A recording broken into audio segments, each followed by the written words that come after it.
దేవుని యొక్క మందసం, లేకపోతే దేవుని యొక్క ప్రసన్నతను సూచించే మందసం ఏ స్థలం దగ్గర నుంచి ప్రారంభం చేయబడింది, లేక ఏ ప్రాంతంలో స్థాపించబడింది, అక్కడి నుంచి ఎలా ఎలా ఎలా కదులుతూ లేకపోతే మూవ్ అవుతూ ఎలా ముందుకు వస్తూ ఏ స్థలం ఇప్పుడు ఎక్కడ ఉంది?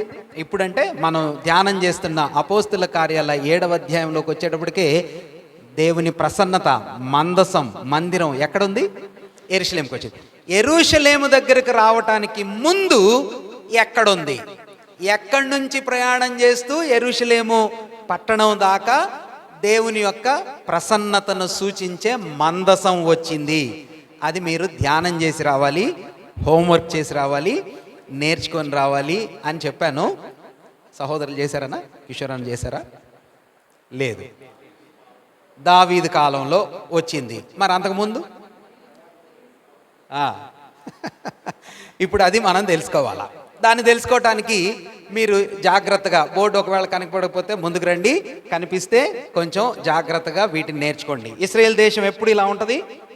మనకి మ్యాప్ ఇశ్రాయేల్ దేశం మన మైండ్లో స్థిరంగా ఫిక్స్ చేసుకోవాలి. ఈ షేప్, ఈ ఈ బార్డర్స్ అంటే ఇశ్రాయేల్ దేశానికి అటు ఇటుగా ఉండేటువంటి దేశాలు, వాటి పరిస్థితులు మీ మనసులో బాగా గుర్తుంటే వాక్యం మనం చెప్పేది, ధ్యానం చేసేది మీకు బాగా అర్థమైంది. కాబట్టి ఇశ్రాయేల్ దేశం ఎలా ఉంటుంది?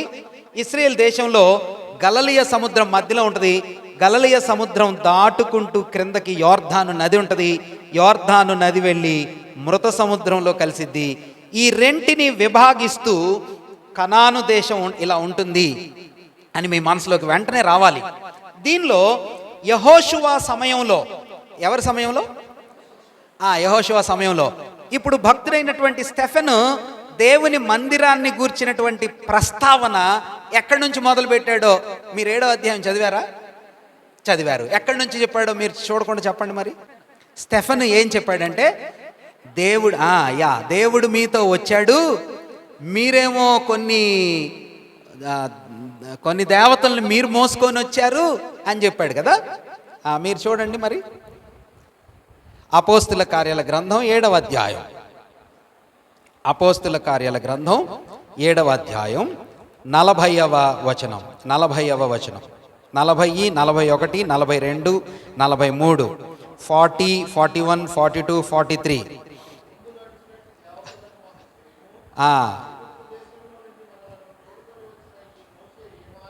మోషే ఏమాయనో మాకు తెలియదని అహరోనుతో అన్నారు. బలి అర్పించి చాలా హ్యాపీగా ఎంజాయ్ చేశారు.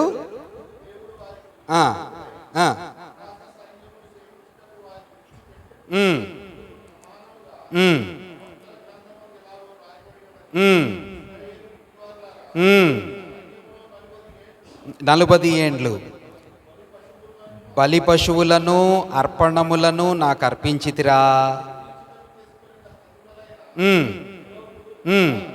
మలోకు గుడారమును రొంఫాయా అను దేవత యొక్క నక్షత్రమును మోసుకొని పోతిరి కనుక బబులోను ఆవలికి మిమ్మల్ని కొనిపోయేదను. 44 గమనించండి. అతడు చూచిన మాదిరి చొప్పున దాన్ని చేయవలనని మోషేతో చెప్పినవాడు ఆజ్ఞాపించిన ప్రకారము. మీకు అర్థమైందా ఏంటో కాంటెక్స్ట్? ఏమర్థమైంది? Very good. భక్తుడైన మోషే 40 సంవత్సరాలు అరణ్యంలో నడుస్తూ ఉండగా సాక్ష్యపు గుడారము అంటే మందసం, దేవుని ప్రసన్నత వీళ్ళతో ఎక్కడుంది? అరణ్యంలో వాళ్ళతో పాటుగా ఉంది. కానీ వీళ్ళు దేన్ని లోపల పెట్టుకున్నారు? అక్కడ కొన్ని దేవతల పేర్లు రాశాడు కదా. రొంఫాయా అనే దేవత, తర్వాత మొలెకు అనే దేవత. మీరు కానీ ఓపిక ఉంటే, మీకు సామర్థ్యం ఉంటే, అంటే టైం అండ్ ఇంట్రెస్ట్ మిమ్మల్ని పర్మిట్ చేస్తే, ఇక్కడ నేను కొన్ని వాక్య రెఫరెన్సెస్తో రాశాను. వీటిని చూసి ఓపెన్ చేసి చదివితే మనకి చాలా బాగుంటుంది. కానీ ఇప్పుడు అది చదివితే మనకి సమయం అంతా వీటిలోనే అయిపోయింది, మనం చెప్పాలనుకున్నది కష్టమైపోయింది. కానీ మీరు ఊరికి మీ మనసులో జ్ఞాపకం పెట్టుకోండి, తర్వాత వీటి రిఫరెన్సెస్ మీరు రాసుకోండి. అష్తారోతు అనే దేవత, ఏ దేవత చూడండి. ఇశ్రాయేల్ దేశం ఇలా ఉంది కదా, ఇది సీదోను ప్రాంతం. ఏ ప్రాంతం? నార్త్లో తూరు సీదోనులు పట్టణాలు ఇక్కడే ఉంటాయి. ఈ దేశాన్ని ఏమంటారు? సీదోను ప్రాంతం అంటారు, సీదోను దేశం. ఇప్పుడు ప్రస్తుతం ఏమంటారు అన్న చెప్పారు. ఇప్పుడు ప్రస్తుతం ఈ దేశాన్ని ఏమంటారు? లెబనాన్ అంటారు. ఏ దేశం అంటారమ్మా? కానీ మనం ఇప్పుడు దేశాన్ని గురించి కాదు చదివేది, మళ్ళీ మనం 3000 సంవత్సరాలు లేక 2000 సంవత్సరాల వెనక విషయాల్ని, మనం బైబిల్లో ఉన్న విషయాల్ని చదువుతున్నాం. తూరు సీదోనుల పట్టణం ఉండే సీదోను ప్రాంతం, ఇక్కడ ఒక దేశం ఉంది. ఈ దేశం పేరు సిరియా. ఈ దేశం ఒక దేశం. ఈ పక్కన అషూరు ఉంటుంది. అషూరు నేను రాయలేదు. సిరియా ఇక్కడ ఉంటుంది, పక్కన అషూరు ఉంటుంది. అషూరు క్రింద ఈ దేశం పేరేంటి? అమ్మోరు. అమ్మోరు ఏం దేశం ఇది? మనష్షే. అంటే ఈ దేశం, ఇది ఇశ్రాయేల్ దేశం కదా, ఇశ్రాయేల్ దేశాన్ని వీళ్ళు ఆక్యుపై చేసుకున్నారు. అంటే ఇశ్రాయేల్ దేశాన్ని కనానీయులు ఉండేవారు, ఆ ఉన్న కనానీయుల్ని వెళ్ళగొట్టి ఇశ్రాయేలీలు ఆక్యుపై తీసుకున్నారు. ఆ ఇశ్రాయేలీలు తీసుకోక ముందు ఏ ప్రజలు ఉండేవారు ఇక్కడ? గుడ్, షబాష్. అమ్మోరీలు ఈ ప్రాంతంలో ఉంటారు. ఈ ప్రాంతంలో, మధ్య ప్రాంతంలో ఇక్కడ ఎవరు ఉంటారు? అమ్మోనీయులు ఉంటారు. ఇక్కడ అమ్మోను అనే దేశం ఉంటుంది. ఈ క్రింద మోయాబీలు ఉంటారు. ఈ ప్రక్కన ఫిలిస్తీన్లు. ఇదిగోండి ఇక్కడ ఫిలిస్తీన్ల దేశం ఉంటుంది. ఇప్పుడు ఈ సరిహద్దు దేశాల్లో ఉన్న ఇక్కడ ఫిలిస్తీయ దేశం, ఇక్కడ సీదోను దేశం, సిరియా దేశం, అషూరు, అమ్మోరు, అమ్మోను, మోయాబు, ఈ దేశాలను మీరు గుర్తుపెట్టుకోవాలి. ఇప్పుడు అష్తారోతు అనే ఈ దేవత పేరు బైబిల్లో ఉన్నటువంటి దేవత. బైబిల్లో ఉన్నటువంటి అష్తారోతు అనే ఇశ్రాయేలీలు పూజించిన, పడిపోయిన, పతనమైపోయిన కారణం, ఆ అష్తారోతు అనే దేవత ఏ దేశానికి చెందింది? ఈ దేశానికి చెందింది, సీదోనుకు చెందింది. రాజులు మొదటి గ్రంథం 11:5లో మీకు ఆ మాట కనిపించింది. మన అయ్యగారు ఉంటారు కదా, సొలొమోను భక్తుడు, సొలొమోను ఈ దేవతలందరినీ పూజించాడు అని రాసి ఉంటుంది, మీరు చూడొచ్చు.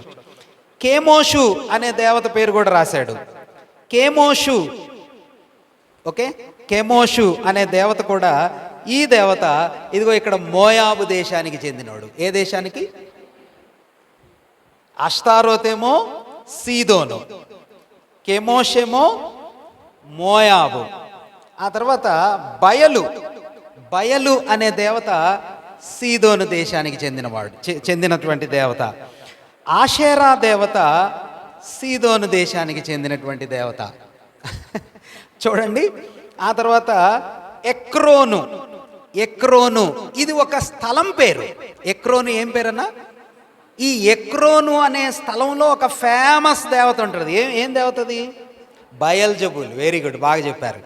ఎక్రోనులో బయల్జబూలు అనే దేవత. ఎక్రోను ఏ దేశానికి చెందిన సిటీ? ఫిలిస్తీన్ల దేశానికి చెందిన సిటీ. ఓకే. ఇప్పుడు మోలెకు అమ్మోనీల దేవత. రొంఫాయా అక్కడే చెప్పాడు. దాని పేరు ఏంటిదంట?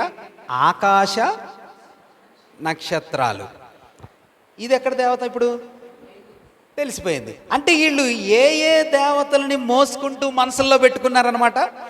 సీదోను దేశానికి చెందినవి, అమ్మోరు దేశానికి చెందినవి, అమ్మోను దేశానికి చెందినవి, మోయాబు దేశానికి చెందినవి, ఫిలిస్తీన్ల దేశానికి చెందినటువంటి ఆ దేశపు విషయాలన్నిటినీ వీళ్ళు లోపల మోసుకుంటూ, ఐగుప్తు దేశానికి చెందినటువంటి నక్షత్రాలు, ఇశ్రాయేలీలు ఇవన్నీ మోసుకొని వచ్చారు.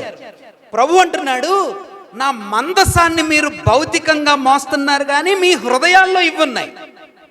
స్టెఫెను నేర్పిస్తున్నటువంటి పాఠం, చెప్తున్నటువంటి అంశం ఏమిటంటే, మీరు అరణ్యం మొత్తంలో 40 సంవత్సరాలు దేవుని మందసం భుజాల మీద ఉంది, కానీ మీ లోపల మాత్రం దేవుడు లేడు. మీ లోపల శని ఉంది. దేవుడు శనిని, నక్షత్రాలను పూజించే ఐడియాలజీస్ మీ మనసుల్లో ఉన్నాయి. భుజాల మీద మాత్రం మందసం ఉంది. స్టెఫెన్ ఆ మాట చెప్తున్నాడు. ఆ మాట చెప్తూ చెప్తూ లాస్ట్కి వచ్చి, దేవుని మాట వినని మూర్ఖులారా, ముష్కరులారా అనగానే ఇక వాళ్ళ కోపం వచ్చింది కదా. కాబట్టి ఇదిగో ఇలాగా సీదోను దేవత, అష్తారోతు, కెమోషు, మిల్కోము, బయలు, అషేరా, ఎక్రోను, మోయాబు, మొలెకు, రొంఫాయాం, ఈ దేవతలను వీళ్ళు పెట్టుకొని 40 సంవత్సరాలు అరణ్యంలో నడుచుకుంటా ఐగుప్తు దేవతలు నీళ్ళు మనసులో పెట్టుకొని 40 సంవత్సరాలు దాటి వచ్చారు. 40 సంవత్సరాలు దాటి వచ్చిన తర్వాత ఏ ఊరిలోకి వచ్చారు? యెహోషువ ద్వారా ఇక్కడికి స్థాపించారు. యెహోషువ తర్వాత, యెహోషువ తరం అంటే యెహోషువతో దేవుడు చేసిన అద్భుతాలు, యోర్ధానును పాయలు చేసి అదంతా చూసిన ఆశ్చర్యమైన విషయాలను అనుభవించినటువంటి తరం గడిచిపోగానే ఎవరు వచ్చారన్నా? వెరీ గుడ్ అన్న. యెహోషువ గ్రంథం తర్వాత ఏ గ్రంథం వచ్చిందన్నా? న్యాయాధిపతుల గ్రంథం వచ్చింది. ఎందుకు వచ్చింది? ఎందుకు వచ్చింది? యెహోషువ గ్రంథం అయిపోయిన తర్వాత అంటే యెహోషువ ఇలా కనానుని ఆక్రమించి స్వాస్థ్యాలు పంచి అందరికీ డివైడ్ చేసి ఇచ్చేసి యెహోషువ చనిపోయాడు. ఎంతమంది రాజులతో యెహోషువ యుద్ధం చేశాడో చెప్పండి అన్న. ఎంతమంది రాజులతో, ఇక్కడున్నటువంటి కనాను దేశంలో ఉన్న రాజులతో ఎంతమందితో యుద్ధం చేశాడంటే 31 మంది రాజులతో యుద్ధం చేశాడు. ఎంతమందితో? 31 కింగ్స్, 31 మంది రాజులతో యుద్ధం చేసి ఈ దేశాన్ని ఆక్రమించుకొని ఫస్ట్ సెంట్రల్ అటాక్ చేశాడు. ఇదిగో చూడండి, యోర్ధాను, ఇది యోర్ధాన్ నది, యోర్ధానును దాటి సెంట్రల్ అటాక్. సెంట్రల్ అటాక్ అంటే యెరూషలేం పట్టణం. తర్వాత సదరన్ అటాక్, కిందకి అటాక్ చేశాడు. తర్వాత పైకి అటాక్ చేసి ఈ దేశాన్ని ఇలాగా ఆయన స్వాధీనం చేసుకుని 11 గోత్రాలకు పంచిచ్చాడు. ఎంతమంది కన్నా? 11. చూడండి, ఇది కింద ఎవరి గోత్రం? షిమ్యోను. పైన ఎవరి గోత్రం? యోధా గోత్రం. ఆ పైన ఎవరి గోత్రం? బెన్యామీను గోత్రం. ఆ పక్కన దాను. Very good. ఇది ఎఫ్రాయిము, ఇది మనష్షే. పక్కన ఆషేరు, జబూలూను, నఫ్తాలి. మనష్షేకి ఇక్కడ ఉంది, ఇక్కడ ఉంది. చూడండి, అందుకని ఇక్కడ నంబర్ ఇలా నేను. మనష్షే ఇక్కడున్నాడు, ఇక్కడున్నాడు. మనష్షే క్రింద గాదు, గాదు క్రింద చూడండి, రూబెన్ నంబర్ 1, గాదు నంబర్ 2, మనష్షే నంబర్ 3, షిమ్యోను నంబర్ 4, యోధా నంబర్ 5, బెన్యామీను నంబర్ 6, దాను నంబర్ 7, ఎఫ్రాయిము నంబర్ 8, ఆషేరు నంబర్ 9, జబూలూను 10, నఫ్తాలి 11. ఒక గోత్రం మిస్ అయింది. ఎవరాళ్ళు? లేవీలు అంతటా ఉంటారు. ఇలాగా విభజించబడినటువంటి ఈ గోత్రాల్లో జాగ్రత్తగా గమనించండి, ఎఫ్రాయిము గోత్రం ఉంది చూసారా? ఏ గోత్రం? ఎవరి కొడుకు ఎఫ్రాయిము? షబాష్, 2 కొడుకులు యోసేపుకి. మొన్న అన్న ఒక మంచి డౌట్ అడిగాడు. అన్న 12 గోత్రాల్లో 11 మందికి ఇచ్చారు, మరి అసలు యోసేపు పేరు లేదేంటి? యోసేపు పేరు ఉందా గోత్రాల్లోనా? వాళ్ళ పిల్లల పేర్లు ఉన్నాయి. అది ఒక మంచి క్యూరియాసిటీ, డౌట్, అది గుడ్ డౌట్. యోసేపుకు బదులుగా యోసేపుకి 1 ఫుల్ పార్ట్ రావాలి. ఆ 1 ఫుల్ పార్ట్లో హాఫ్ అండ్ హాఫ్ ఎవరుంటారన్నా? Manasseh and Ephraim.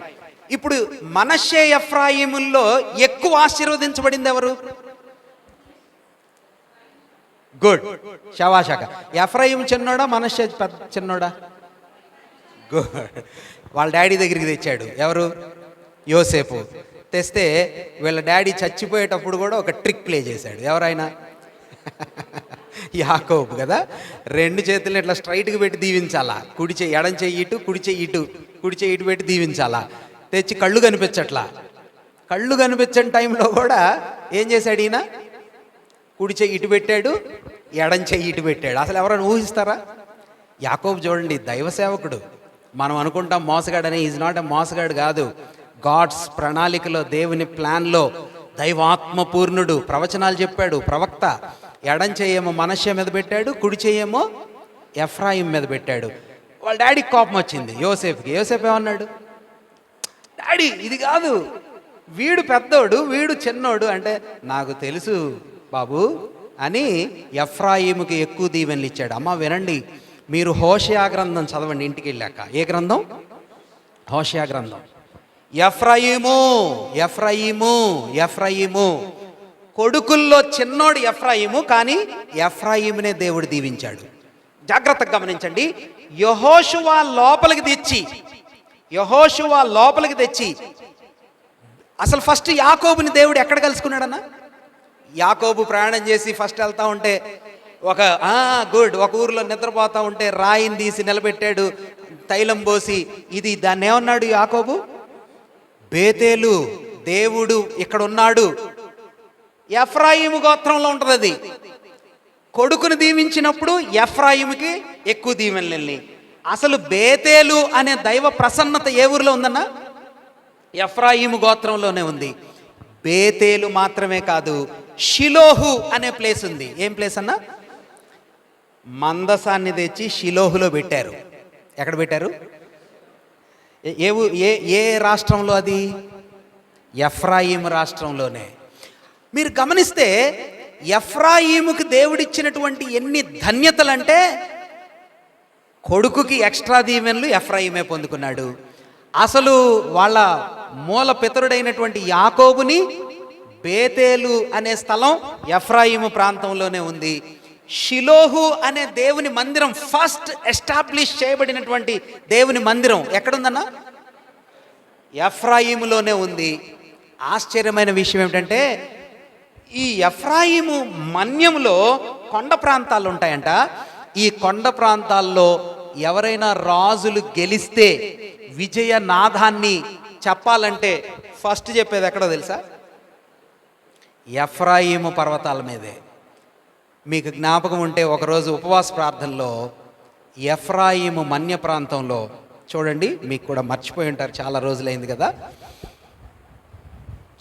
న్యాయాధిపతుల గ్రంథం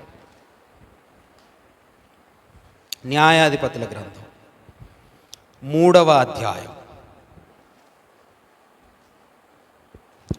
3వ అధ్యాయం ఏ వచనం? 27వ వచనం. 3:27. న్యాయాధిపతుల గ్రంథం 3:27. అతడు వచ్చి ఎఫ్రాయిమీల కొండలలో బోరను బోదగా ఎగ్లోనును చంపి, ఎవరంటే మన న్యాయాధిపతి అయినటువంటి యహూదు వచ్చి ఎఫ్రాయిమీల యొక్క కొండలలో బోరను ఊదగా ఇశ్రాయేలీల మన్య ప్రదేశము నుండి దిగి అతని యొద్దకు వచ్చిరి. చూడండి, ఎఫ్రాయిమీల యొక్క మన్య ప్రాంతం ఎప్పుడు చూసినా విజయాలతోనే నిండి ఉంటుంది. మీరు మనం తెరిచున్న పేజీలో ఉన్న 4వ అధ్యాయం 4వ వచనం కూడా చదువుతారా? 4:5. న్యాయాధిపతుల గ్రంథం 4వ అధ్యాయం 5వ వచనం. ఆమె ఎఫ్రాయిమీల మన్యమందలి దెబోరా అనే ఆమె ఏ ఊరిలో కూర్చుంటదంట? మాకును బేతేలుకును మధ్యనున్న దెబోరా. సరళ ఒకసారి 5వ వచనం 4:5. ఆమె ఎఫ్రమీయుల మన్యమందలి రామాకును బేతేలుకును మధ్యనున్న దెబోరా సరళ వృక్షము క్రింద తీర్పుకై కూర్చుండుట కద్దు. ఎక్కడ కూర్చుంటుంది అంటే ఏమో ఎఫ్రాయిము మన్యంలోనే. ఏమో కూడా వీళ్ళు మామూలు వాళ్ళు కూడా కాదు, ఎఫ్రాయిమి. వీళ్ళని చూడండి, వీళ్ళ గొడవ ఏంటో మనం చూద్దాం. 8వ అధ్యాయం 1వ వచనం చూస్తారా? గిద్యోను జయం పొందాడు. అప్పుడు ఎఫ్రాయిమీయులు అంటున్నారు గిద్యోనుతో, నీవు మా ఎడల చూపిన మర్యాద ఎట్టిది? మిద్యానీయులతో యుద్ధము చేయుటకు నీవు పోయినప్పుడు, మిద్యానీయులతో నీవు యుద్ధం చేయడానికి వెళ్ళినప్పుడు మమ్ము నేల పిలవలేదని, మమ్మల్ని ఎందుకు పిలవకుండా వెళ్ళావు నువ్వు? అతనితో కఠినముగా కలహించిరి. వీళ్ళు చూడండి, ఎఫ్రాయిము ప్రాంతపు ప్రజలు గిద్యోనుతో గొడవ పడ్డారు.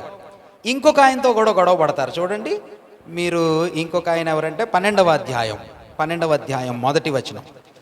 12వ అధ్యాయం 1వ వచనం. న్యాయాధిపతులు 12:1. ఎఫ్రాయిమీలు కూడుకొని ఉత్తర దిక్కునకు పోయి నీవు అమోనీయులతో యుద్ధము చేయబోయినప్పుడు నీతో వచ్చుటకు మమ్ము నేల పిలవలేదు. నీవు చాలు ఎన్ని సందర్భాలు వచ్చాయి ఎఫ్రాయిమీను గురించి అమ్మా? ఎన్ని సందర్భాలు వచ్చాయి? ఒకటి, ఎక్స్ట్రా దీవెనలు పొందింది ఎఫ్రాయిమే, మనష్షే కంటే గొప్ప దీవెనలు పొందాడు. నెక్స్ట్, బేతేలు ఉంది ఎక్కడ? ఎఫ్రాయిములోనే. షిలోహు ఉంది ఎక్కడ? ఎఫ్రాయిములోనే. ఆ తర్వాత కొండ ప్రాంతాల్లో విజయం అనౌన్స్మెంట్స్ ఫస్ట్ ఎక్కడ జరుగుతాయి? ఎఫ్రామీలోనే.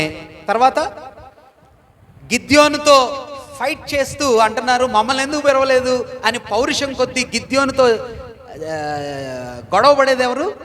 ఎఫ్రామీయు ప్రాంతపు వాళ్ళే. తర్వాత ఇంకెవరితో గొడవ పడ్డారు? యెఫ్తాతో కూడా గొడవ పడ్డారు.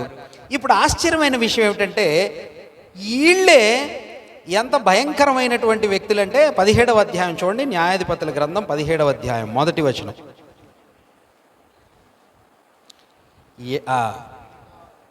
మీకా అను ఒకడు ఎఫ్రామీయుల మన్య దేశములో ఉన్నాడు. ఒక భయంకరమైనటువంటి పాపము ప్రారంభమైంది కూడా ఎక్కడన్నా? ఇంతకీ ఈ ఎఫ్రాయిము అనే ప్రాంతపు వాడు ఎఫ్రామీయు గోత్రపు వాడు. ఇశ్రాయేలు దేశం రెండుగా డివైడ్ అయినప్పుడు కిందేమో సొలొమోను కుమారుడైన రెహబాము, పైనేమో 10 గోత్రాలకు రాజైనటువంటి యెరోబాము. యెరోబాము ఏ గోత్రం వాడు? ఎఫ్రాయిము గోత్రపు వాడు. మీరు చూడండి ఎన్ని ఆధిక్యతలు ఉన్నాయో. మరి ఇన్ని ఆధిక్యతలు ఉన్నటువంటి ఎఫ్రాయిము అనే ఈ గోత్రానికి దేవుడు అన్ని మేలులు, అన్ని దీవెనలు, అన్ని ఆశీర్వాదాలు ఇస్తూ ఉంటే ఈ ఎఫ్రాయిము అనే నాయకత్వంలో ఈ ప్రదేశం లేక ఈ 10 మంది గోత్రకర్తలు నడుస్తూ ఉన్నారు.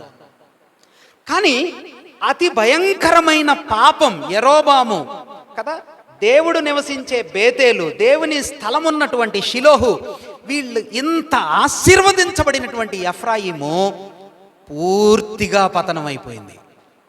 కాబట్టి షిలోహులో అనగా మొదట మందసము ఏర్పాటు చేయబడిన స్థలం ఎక్కడన్నా? షిలోహులో దేవుని మందసం ఏర్పాటు చేయబడింది. ఆ మాట మీరు గమనించాలి కదా. ఎక్కడుంది మనకు ఆ మాట? సమూయేలు మొదటి గ్రంథం 4వ అధ్యాయం 3వ వచనం. వెరీ గుడ్, బాగా చెప్పారక్క.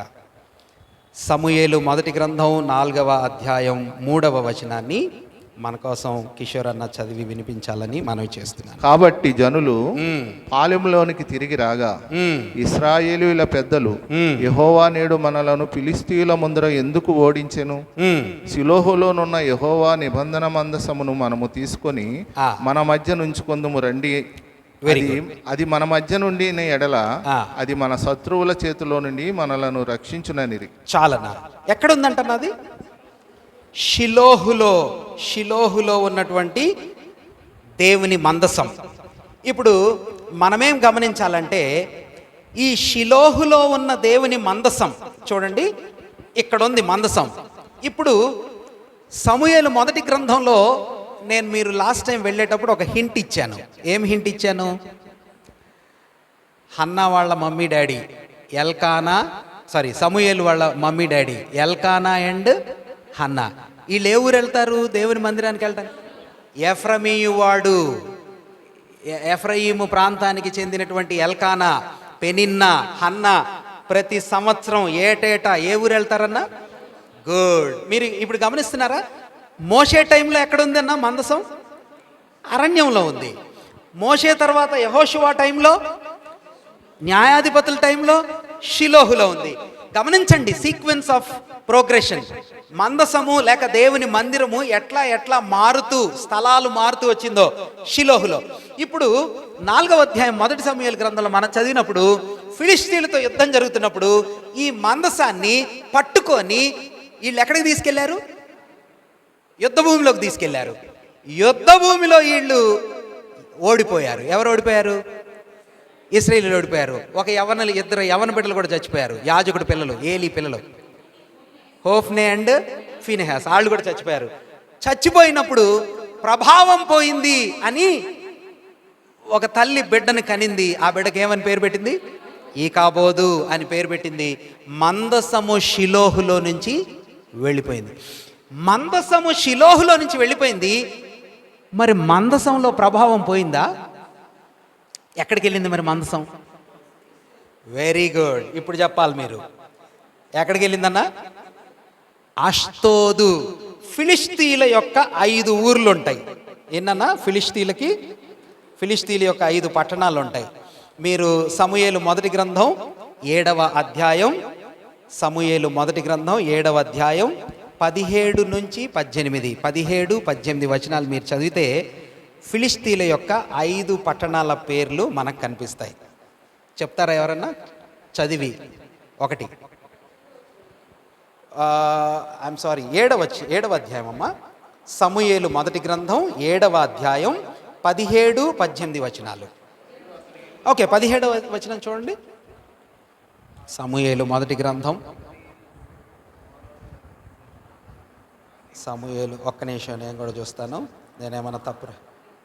6:17. ఓకే, సమూయేలు మొదటి గ్రంథం, ఓకే, 6వ అధ్యాయం 17వ వచనం. చదవమంటారా?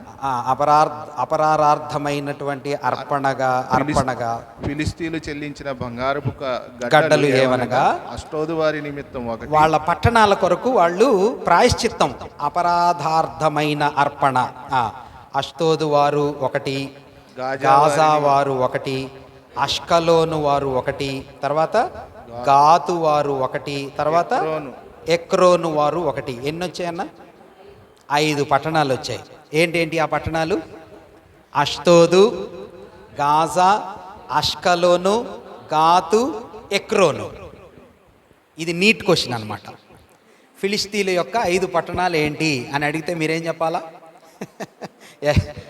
అష్తోదు, ఎక్రోను, గాతు, అష్కలోను, ఆ తర్వాత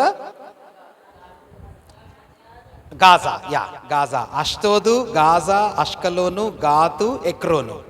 ఈ 5 పట్టణాలు ఇదిగో ఈ ఫిలిష్తీల పట్టణాలు ఇక్కడ ఉంటాయి. షిలోహు నుంచి మందసాన్ని పట్టుకొని వీళ్ళు ఎక్కడికి వెళ్ళారన్నా? ఎక్కడికి వెళ్ళారు? ఇక్కడికి వెళ్ళారు, అష్తోదుకి వెళ్ళారు. అష్తోదులో దేవుడు దాగోను గుడిలో పెట్టారు మందసాన్ని కదా. అప్పుడు దాగోను కింద పడిపోయాడు. దేవుడు అష్తోదు ప్రజలను శిక్షిస్తున్నాడని అష్తోదు వాళ్ళు తీసుకెళ్ళి దేవుని మందసాన్ని ఏ ఊరోళ్ళు ఎక్కడ పెట్టారు? గాతులో పెట్టారు. ఎక్కడ పెట్టారన్నా? గాతులో పెట్టారు. గాతులో కూడా దేవుడి ఉగ్రత పడుతుందని గాతులో వాళ్ళు దేవుని మందసాన్ని తీసుకొని వెళ్ళి ఎక్కడ పెట్టారు? ఎక్రోనులో పెట్టారు. ఈ వివరాలు సమూయేలు మొదటి గ్రంథం 5వ అధ్యాయం 1వ వచనం చదువుతారా? చదవండి, అంటే ఆ వివరాలు మీకు కరెక్ట్గా ఉన్నాయో లేదో తెలుస్తాయి. ఫిలిష్తీయులు దేవుని మందసమును పట్టుకొని ఎబెనేజరు నుండి అష్టోదునకు తీసుకొని వెళ్ళారు. దాగోను గుడిలో దాగోను ఎదుట దాని చాలన్నా ఆ పేరు వచ్చే ప్లేస్ దగ్గర మీరు చదవండి. 5:9 అష్తోదు నుంచి గాతుకు తీసుకెళ్లారు. 5వ అధ్యాయం 9వ వచనం. అష్టోదు నుండి గాతునకు దానిని మోసుకొని పోయింది. ఓకే, మళ్ళీ 10వ వచనం. వారు దేవుని మందసమును ఎక్రోనునకు పంపివేయగా. ఎక్కడికి? ఎక్రోనునకు. గాతు నుంచి జబర్దస్తిగా ఎక్కడికి పంపించేశారంట? ఎస్. ఇప్పుడు నా వైపు చూడండి. ఎక్రోను ఇక్కడ ఉంది. ఇప్పుడు దేవుని మందసం అష్టోదులో పవర్లెస్గా ఉందా? అంటే శక్తి లేకుండా ఉందా? లేదు. దాగోను మీద పవర్ చూపించాడు. గాతులో మౌనంగా ఉన్నాడా? లేదు.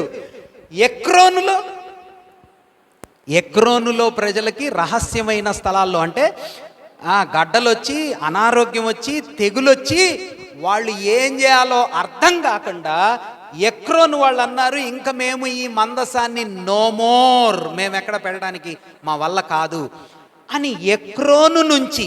ఇప్పుడు స్టెఫెను చెప్తున్న మాట ఏమిటంటే, దేవుని మందసం ఫిలిస్తీ దేశానికి వెళ్ళింది, శక్తి లేకుండా అయిపోయిందా?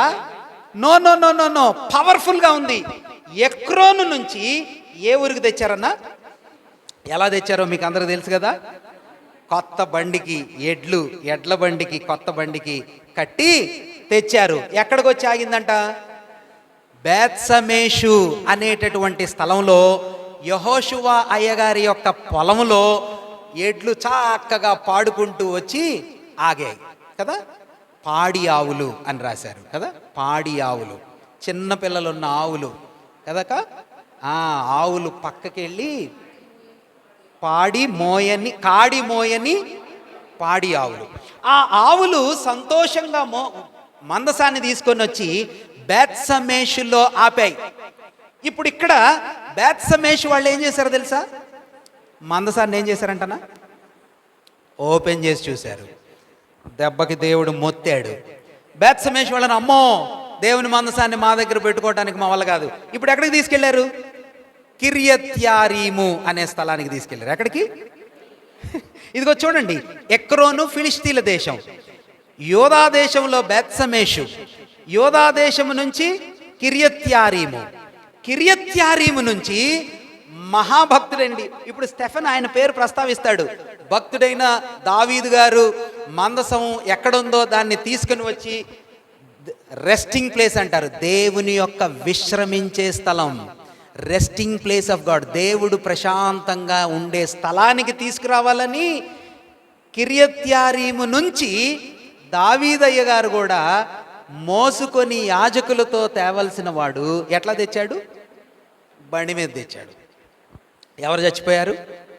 ఉజ్జా చనిపోయాడు. ఇక ఉజ్జా చనిపోయాడని ఆ మందసాన్ని ఓబేదేదోము అనే ఆయన ఇంట్లో ఎన్ని రోజులు ఉంచారో తెలుసా? వెరీ గుడ్ అక్క, బ్రహ్మాండంగా. కిర్యత్యారీములో ఎన్ని రోజులు ఉంచారు చెప్పండి అక్క? అదే ఫ్లోలో 20 సంవత్సరాలు. ఎన్ని సంవత్సరాలు? 20 సంవత్సరాలు కిర్యత్యారీములో ఉంచారు. ఓబేదేదోము ఇంట్లో 3 నెలలు ఉంచారు. నౌ ప్లీజ్ అండర్స్టాండ్, దేవుని యొక్క శక్తి, దేవుని యొక్క ప్రసన్నతలో ఉండే శక్తి బేత్సమేషులో తగ్గిపోయిందా? ఫిలిష్తియాలో తగ్గిపోయిందా? కిర్యత్యారీములో తగ్గిపోయిందా? లేకపోతే ఓబేదేదోము వాళ్ళ ఇంట్లో ఉన్నప్పుడు తగ్గిపోయిందా? ఇప్పుడు భక్తుడైనటువంటి దావీదు ఈ మందసాన్ని తీసుకొని మళ్ళీ యాజకుల మోస్తున్న విధానంలో తీసుకొని ఎక్కడికి వచ్చాడు? సియోనుపురం అన్నాడు. దాన్ని ఏమన్నాడన్నా? దాన్ని సియోనుపురం అన్నాడు. దావీదు తీసుకొని వచ్చినటువంటి స్థలాన్ని సియోనుపురం అన్నాడు. ఆ సియోనుపురం అని పిలువబడే యెరూషలేముకి తెచ్చాడు. దావీదు అక్కడి వరకు అయిపోయింది. ఇప్పుడు స్టెఫెన్ ఏం చెప్తున్నాడంటే, దావీదు తీసుకొని వచ్చి ఆ మందసాన్ని లేక దేవుని మందిరాన్ని పెట్టాడు, కానీ మందసమున్న స్థలాన్ని ఎవరు కట్టారు? ఎవరు కట్టారన్నా? సొలొమోను కట్టాడు. ఇప్పుడు చూడండి 7వ అధ్యాయం, మన పాఠం ముగింపులోకి వచ్చింది. 7వ అధ్యాయం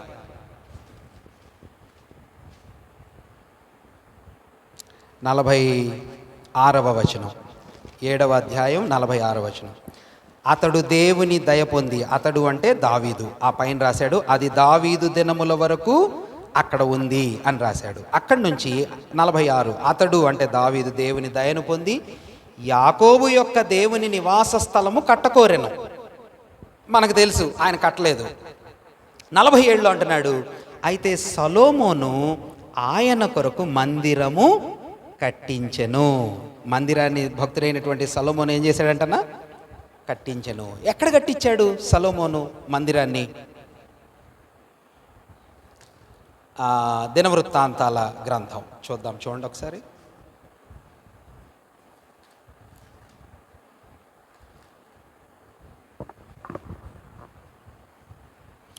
2వ గ్రంథం, దినవృత్తాంతాల 2వ గ్రంథం 3వ అధ్యాయం. దినవృత్తాంతాల 2వ గ్రంథం 3వ అధ్యాయం 1వ వచనాన్ని మనం చదువుకుందాం. దినవృత్తాంతాల 2వ గ్రంథం 3వ అధ్యాయం 1వ వచనం. తరువాత సొలొమోను యెరూషలేములో తన తండ్రి అయిన దావీదునకు యెహోవా ప్రత్యక్షమైనప్పుడు, దేవుడైన యెహోవా ప్రత్యక్షమైనప్పుడు మోరియా పర్వతమందు, ఎక్కడంటనా? మోరియా పర్వతమందు, దావీదు సిద్ధపరిచిన స్థలమున యెబూసీయుడైన ఒర్నాను కళ్ళమందు, దావీదు ఏర్పరిచిన స్థలమున యెహోవాకు ఒక మందిరమును కట్ట ఆరంభించాను. 2 ఈవెంట్స్ ఆ ప్లేస్ లో స్టెఫెన్ గుర్తు చేస్తున్నాడు. సొలొమోను మందిరము కట్టిన స్థలంలో 2 ప్రాముఖ్యమైనటువంటి సంఘటనలు జరిగాయి అంటున్నాడు. ఒకటేంటంట అన్న, ఏంటిదంట? దేవుడు ప్రత్యక్షమైన స్థలం. అక్కడ ఏం జరిగాయి? మోరియా పర్వతం. అది అంటే మోరియా పర్వతం అంటే ఎస్, ఎగ్జాక్ట్లీ. భక్తుడైనటువంటి అబ్రహాము తన కుమారుడైన ఇస్సాకుని ఏ స్థలంలో బలర్పించాడు? దేవుడు చూపించినటువంటి మోరియా పర్వతం. ఇప్పుడు ఈయన మందిరం కట్టడానికి సెలెక్ట్ చేసుకున్న ప్లేస్ ఏది? అదే. ఇంకొక మాట ఏమన్నాడు?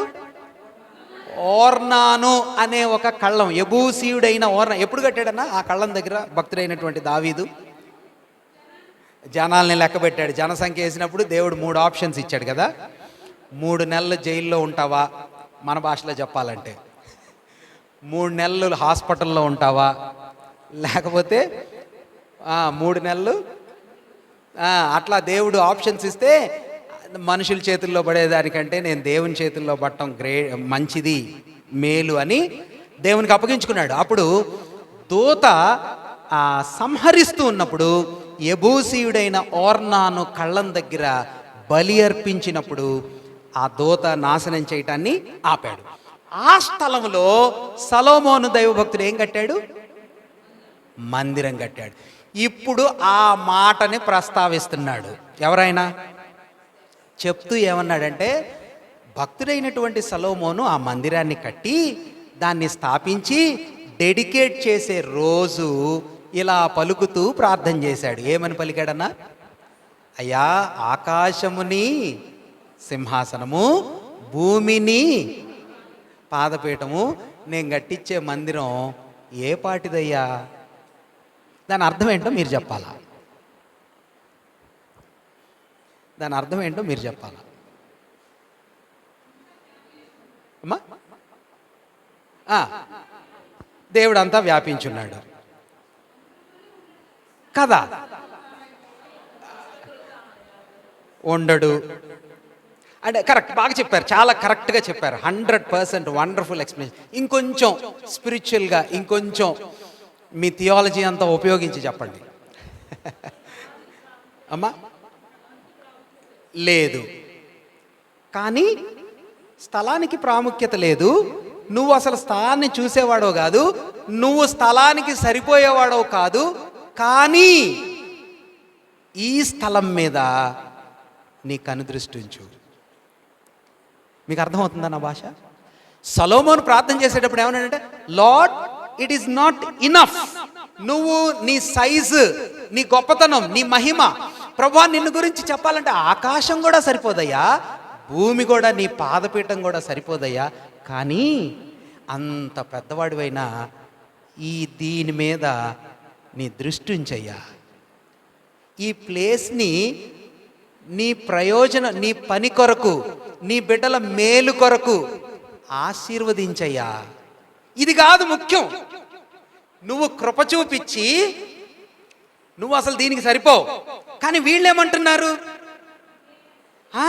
అది అక్కడ పాయింట్ ఏంటంటే, వీళ్ళేమంటున్నారంటే ఈ స్థలమే దేవుడిది, ఈ స్థలమే దేవుడు ఏర్పాటు చేసుకుంది.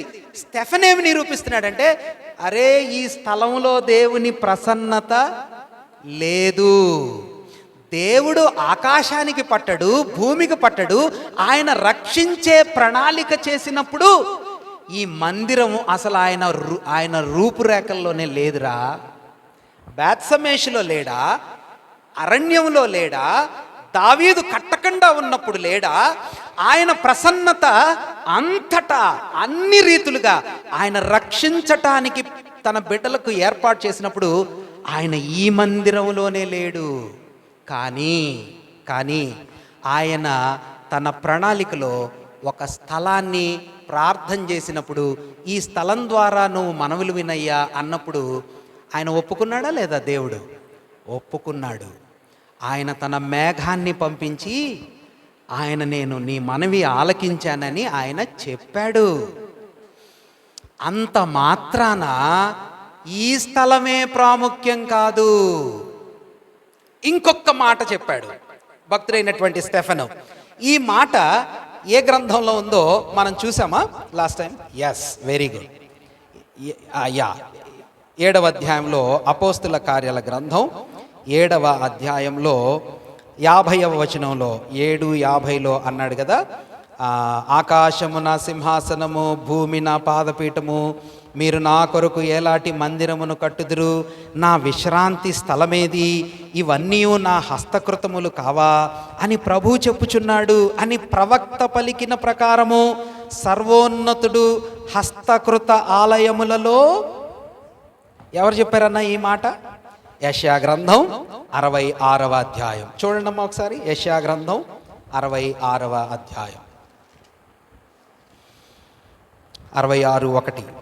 యెహోవా ఈలాగు ఆజ్ఞ ఇచ్చుచున్నాడు, ఆకాశము నా సింహాసనము, భూమి నా పాదపీఠము, మీరు నా నిమిత్తము కట్ట ఉద్దేశించు ఇల్లు ఏ పాటిది?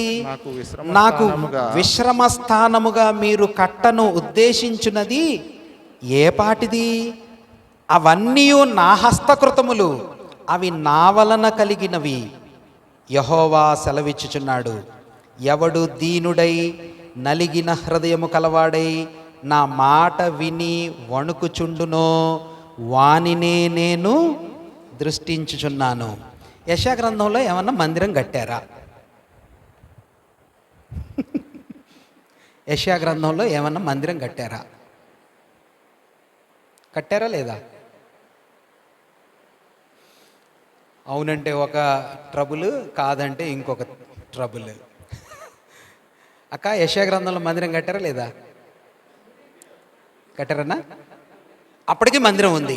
మరి ఇప్పుడు 66వ అధ్యాయంలో చెప్తున్నాడు కదా, మీరు కట్టించు, నా కొరకు మీరు కట్టించే ఇల్లు ఏ పాటిది అంటున్నారు. వాళ్ళు ఏమైనా కట్టించారా? దాని వివరాలు ఏంటో మరి దేవుని చిత్తం అయితే నెక్స్ట్ వీక్ చూద్దామేనా, ఎందుకంటే టైం